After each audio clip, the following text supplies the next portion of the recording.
Hey guys, get ready me for dinner. Okay, I don't know if you can tell, but my face is so red. I just got back from the beach like an hour ago and I took a shower.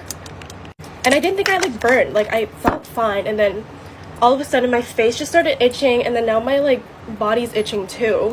Okay, I just did moisturizer for skincare because I already did my full skincare this morning. I'm meeting my friends at 6. It's 5:18 right now, but the restaurant's downtown, so it takes some time to get there. I'm going with my old work friends, throwback to when I used to work at a restaurant. I forgot where I worked for a second. I paused. I was like, wait, what? But yeah, we're all going our separate ways when summer ends, so we thought we'd just do a little get together before we all go. But yeah, these were my work besties, so I'm so excited to see them. I haven't seen them in ages.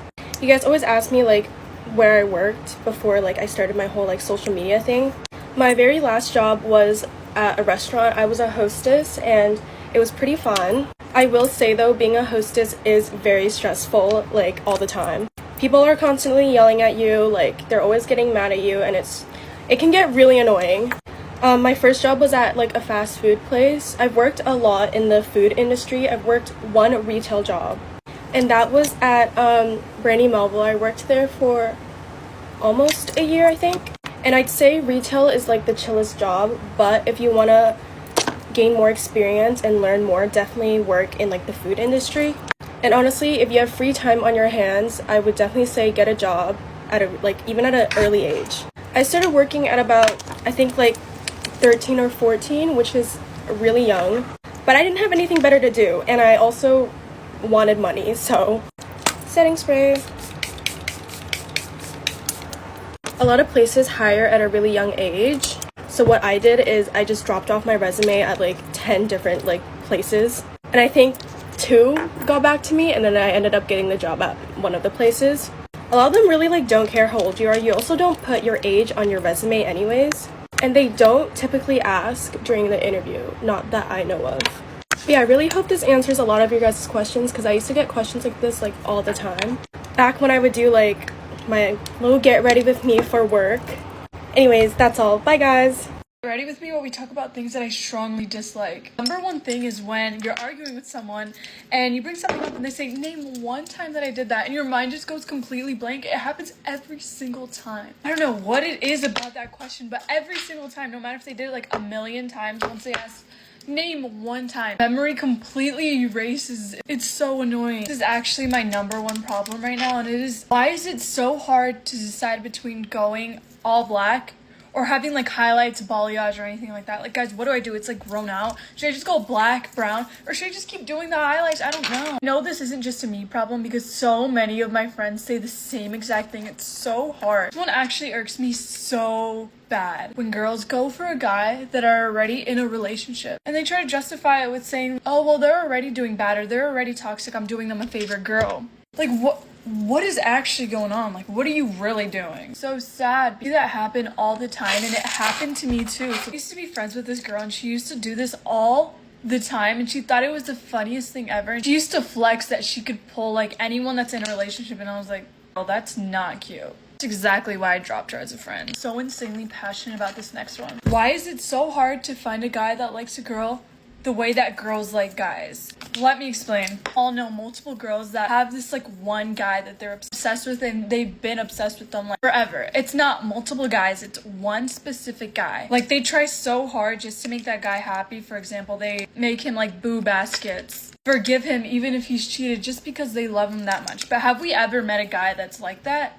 No, it's so rare. Ever met a guy that's obsessed with their girlfriend, entirely? They're always oh, that girl's bad, and it's so sad. I was literally talking to my boyfriend about this the other day. We were saying how, guys really care about the girls that they're getting with. They just do it for, their body, or, just for the attention. Literally, thank God that I found a gem, and my boyfriend isn't like that, but literally came from a guy, so that's how you know that it's real, and that it's a problem. It's so sad. This one also sort of ties into the last one. Why is being nonchalant a flex now? It's when Men have girls like that. I mean, we are not attracted to that. I don't know when that became a thing, or like why do people think that's a flex? I'm really unsure. This is why your relationships aren't lasting and no one wants you. That's so dumb to me. I don't understand why you wouldn't want to share your feelings with somebody that you're like interested in or like that you're dating. Moving on to school related things. One of my biggest pet peeves that a lot of teachers do is they give us an assignment, then they won't stop talking.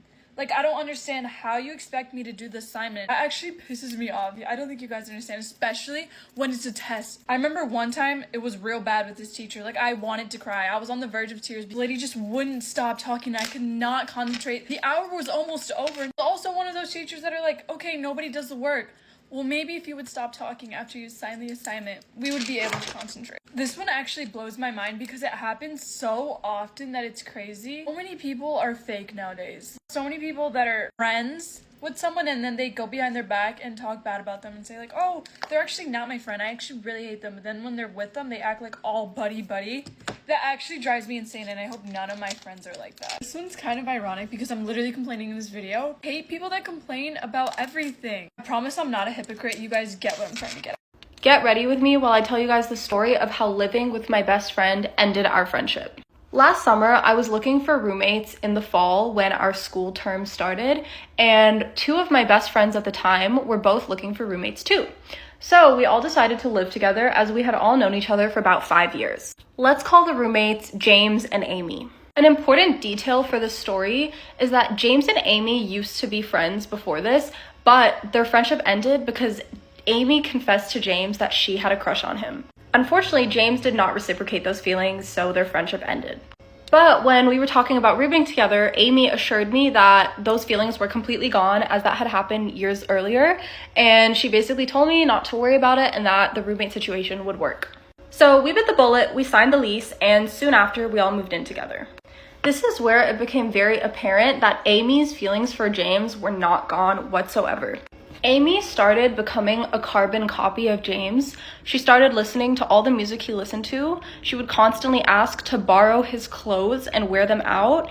And it was just very clear that she would always side with James anytime we had any debate about anything related to being roommates. James clocked this pretty much immediately after living together, and he basically talked to me because we were pretty good friends, and he told me, hey, like, honestly, she makes me kind of uncomfortable, so I think at some point we're gonna have to have a conversation about this. But right around the time period this was happening, I got an internship offer, which meant that I had to move away for 3 months while Amy and James lived alone together.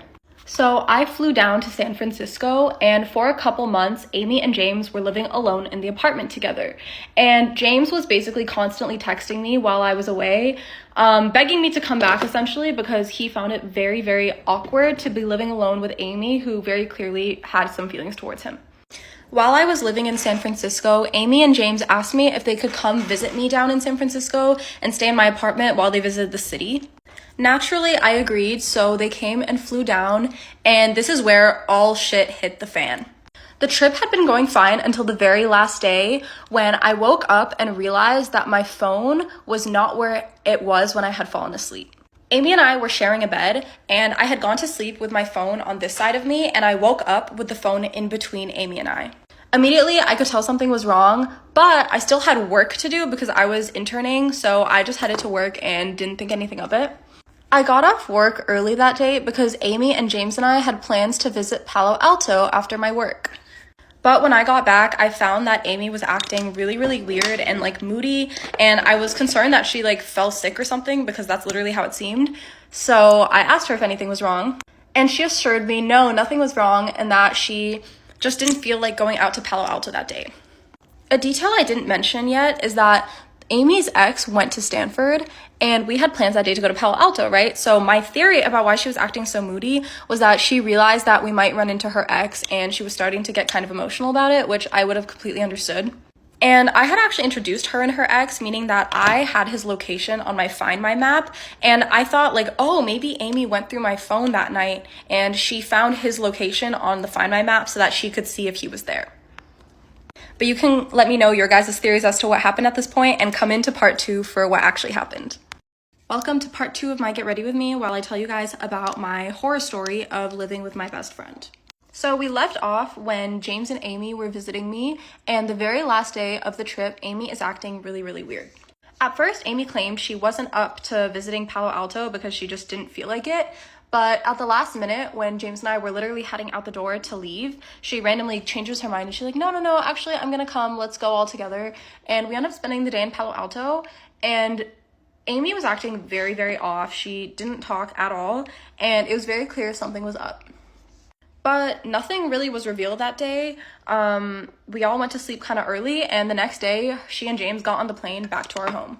At this point, I still had about a month left of my internship, and I began feeling very weary of, what was gonna happen when I got back in town, because it was very clear that a very big change was gonna happen in our roommate situation from the way Amy was acting. And I texted James, like, hey, has everything been okay with her? And he tells me that he hadn't seen her in weeks because she hadn't even left her room. We started to concoct theories of what could have happened in San Francisco to make her act that way, or maybe what other things in her life were causing her to be moody, but none of them were confirmed until the last day I was at my internship and Amy texted me, hey, we need to talk, can you FaceTime?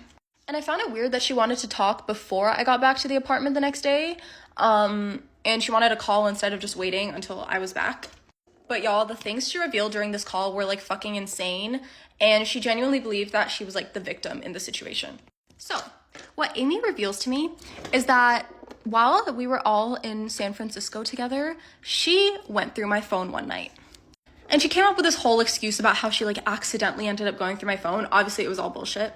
But she basically tells me that she went through my phone, she went through all my texts with James, and she saw our text about how he was uncomfortable with her and how he was basically upset that they were living together and how he wanted me to come back and all of this stuff. And she told me that, she was too offended to continue rooming with us and that she was going to move out. And obviously I was kind of appalled. I had been her friend for years. I trusted her with my phone password. I trusted her with so much in my life. I trusted her enough to live with her.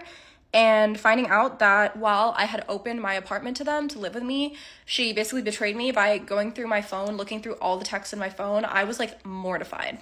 And she basically was telling me that she was calling before I came back because she was planning to move out. She had already signed a lease for a different apartment by the time she had called me. Like, that is how ready she was to move out.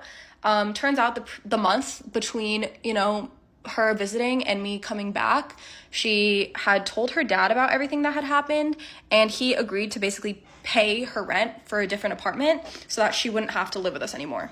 But I honestly don't think that she understood how leases work because we had all committed to a year-long lease, meaning that her name was still on the apartment for another 9 months at this point, and it was just very odd to me that she was willing to just move out like that.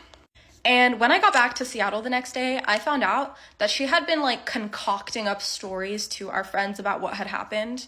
Our mutual friends, like at first sided with her because before I even knew she was moving out, she was telling everyone like, oh, Kate's notifications popped up on my phone or popped up on my iPad and I saw all these horrible things she was saying about me, blah, blah, blah.